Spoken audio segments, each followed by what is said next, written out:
Farhana binti Samsul from 6 Muslim. Today I will show you how to prepare a delicious chicken wrap.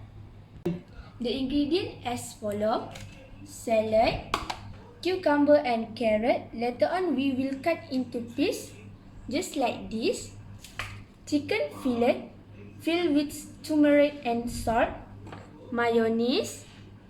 Last but not least is tortilla wrap. Put the chicken fillet into oven.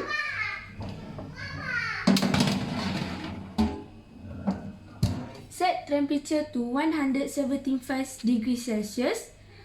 Set to 10 minutes and wait.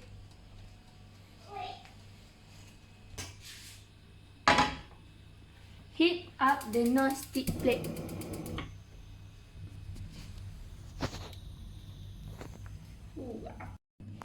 Bake the tortilla at 1 or 2 minutes.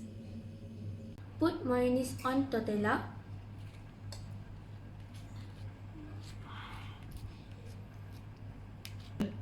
Salad.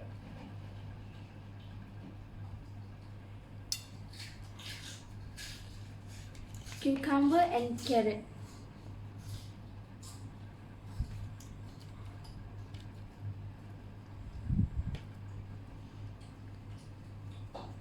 Chicken.